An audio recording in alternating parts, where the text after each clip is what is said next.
it's like an eternal doctrine that no matter how hard they run or how far they run away from the church and its doctrines and its cultures, they can never run away from Jesus.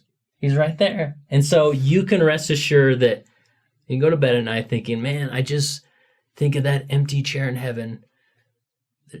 He's got him. Like, Christ will make sure that all the right chairs are filled in heaven. And guess what?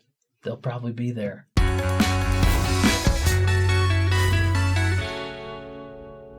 Hello everyone, welcome back to Saints Unscripted. We're here with our friend Kurt Francom. That's right. Thank you. Yeah. You can't say it in a British accent. Australian, but Kurt. So offensive. I'm so American. Can we swap?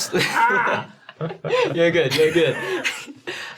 Today, I think we're talking about a bit of a more serious kind of guidance episode. I would say I would word it that. Kurt, what are we talking about today? Well, I got a text a few months ago, actually, that from a close friend and said, hey, I have a friend coming over who has recently decided to remove their name from the church, leave the church, and what do I say? And it was, I thought, a fantastic question. Obviously, I think many individuals this day and age have experienced this where, you know, people are exploring their faith, deconstructing their faith, all these terms, right? And sometimes it ends up to a faith transition out of the church. And so it made me think, and I put out a weekly newsletter through Leading Saints, and I thought, you know, I'm gonna really sit down and say, what are the go-to pieces of advice that I would give to someone who is interfacing with somebody a loved one, a friend, a family member who's leaving the church. This is super important. Yes. Super important because it's something that, like, a lot of people who do leave the church or any faith, I think they complain about, and justifiably so, that, like, you know, I left the church and my family stopped talking to me, or they just, like, send me general conference talks or things like that.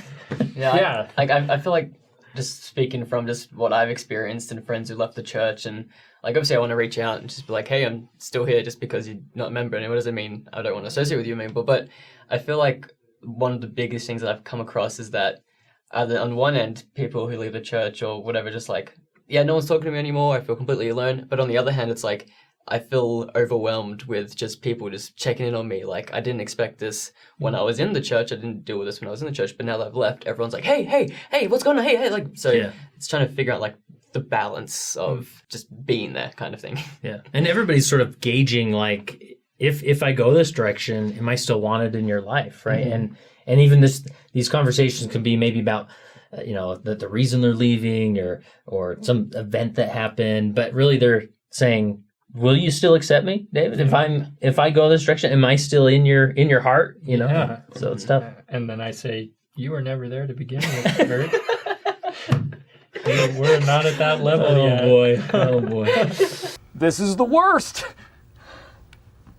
So I came down to, I think, 5. I don't know. We'll see if we end up with 5 points. But some things to consider, maybe to run through before you walk into some of these conversations. And the first one is validate their perspective. Because here's the thing is, a loved one comes to you and says, hey, I'm leaving, or I'm offended, or this happened. And they may have a lot of emotion where they're sort of, you know, firing at something you love, which is your religion and your faith and testimony.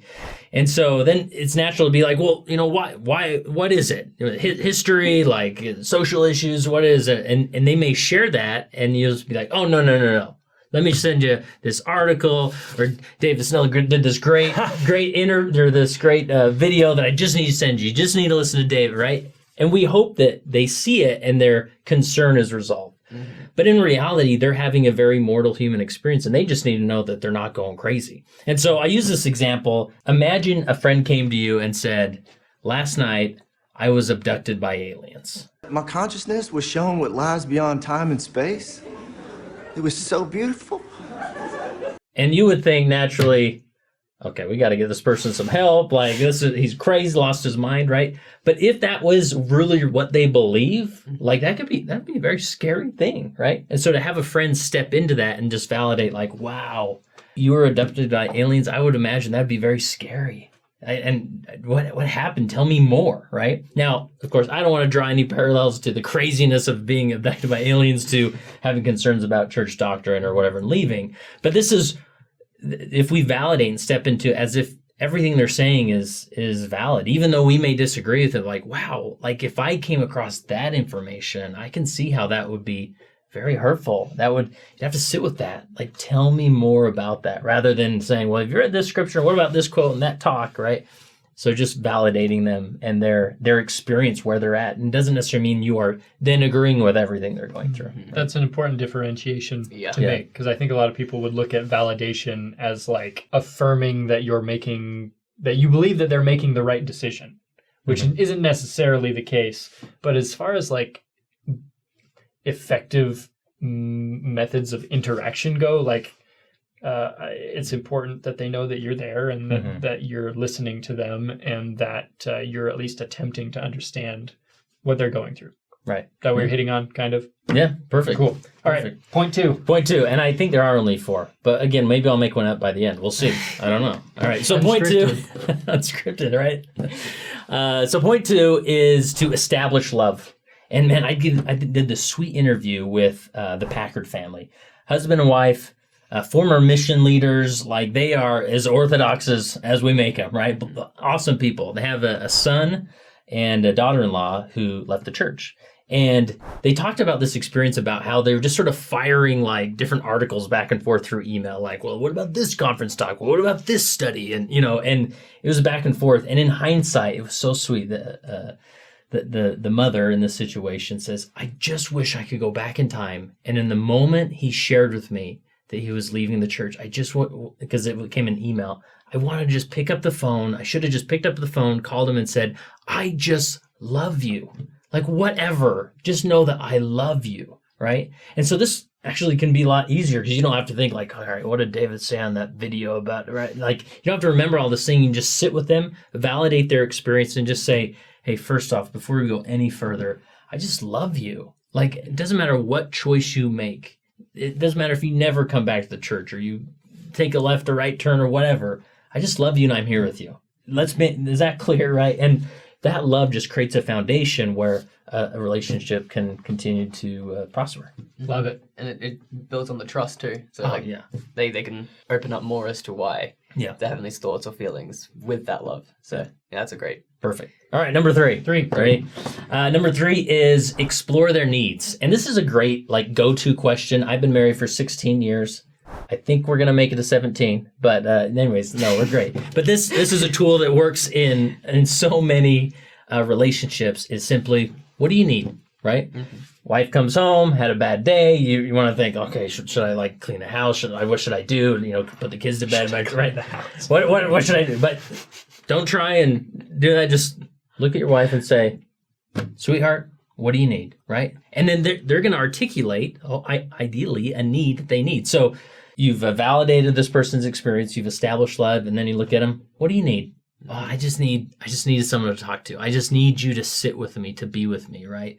Because often we think, what they need is that general conference talk, or that study, that article I saw, right? No, what they need is for them to establish and to say, what do you need? And sometimes they may say something like that you don't have it to give. Yeah. I have this need. I need you to read these 4 articles and start believing like me. That's what I need you to do, because you're part of the problem or whatever. But you kind of say, no, I don't have that to give, but what can I do? What I can do, I can be here with you, right? And so give them an opportunity to articulate their need as far as what they need from your relationship, now that they're sort of in this unknown path. Keep going. Number 4. Number 4. These are great. Number 4 is my favorite one. Let's give them to Jesus, right? At the end of the day, all of us mortals seem to have this but no, Kurt, we need to get them back, and I can't just let them go and hope for the best. I need to somehow construct this experience where they come back.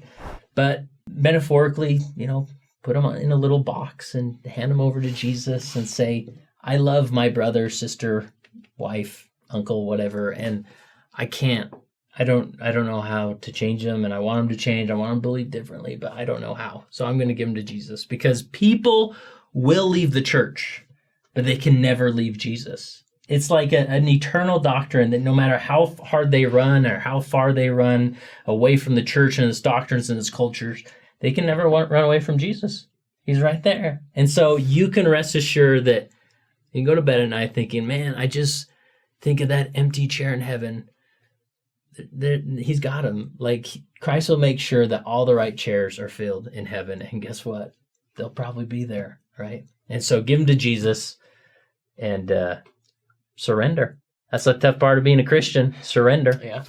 There are benefits to believing in a loving, merciful, and perfectly just God, I guess. Biggest understatement. Just a few Just benefits. a few. Now I look at it. Okay, so do we have a number 5? Yeah, Did you is think there of one? is there a lucky number 5? What you got to do is then you got to bake him a cake. Build her a cake or something. Okay, I don't know. There's no number 5. Actually, we should give it to the viewers. They should, in the comments Yes. below, what's the number 5? I've been doing this marketing stuff for a while. Yeah, that Okay. was good. All Good right. to get around that one. So you tell us what number 5 is. That was excellent. Yeah. I forgot I was going to make a Jesus take the wheel joke in point number 4. Oh, roll it back. Here we go. Well, no, I don't have one prepared now because the time already passed. But Okay. I guess I'm making one now, right? Jesus take the wheel. Jesus, take the wheel. Carrie Underwood. Okay. Give me that. That was excellent. Thank you. I hope it helps. That was so succinct. I think that's probably like the most succinct episode we've had in a really long time. You're Sure. good at this stuff. Should we talk about something else? Like Okay. Summary. summary. Go through the 4 points again. Yes. Just real quick. And because I was going to ask you, what advice would you have for people whose maybe family members are leaving the church or friends or whatever? But that was what this whole episode was. Yeah. So yeah, summarize those 4 points for us just so people can write them down. Get your Perfect. pencils. Number 1, validate their experience, right? Just be with them in it. Number 2 is establish love. Remind them what the relationship's all about. Number 3 is explore their needs by simply asking, what do you need? And then number 4, give them to Jesus, then go bake them something. Amazing. Perfect. Unless they're gluten free. That's watch out That's for number that 6. Ask if they're Give them a gluten-free. glass of water then. one. We love you, gluten free people. So sorry. So sorry if someone bakes you a cake. That's an assassination attempt. Yeah, do not give them gluten as payback for leaving. No. Oh my gosh. Maybe I think we should. Yeah, let's wrap this up. Okay, so you can find Kurt and his stuff over at Leading Saints. That's a podcast, it's a website. What else is it? It's a nonprofit organization, 501c3, that happens to have a podcast. But most people think we're just a podcast, but there's so much more. So leadingsaints.org and jump in. Cool. Guys, thank you so much for joining us. Caleb, I know you started this one, but I took over That's and okay. I'm finishing it. Like and subscribe. See you guys.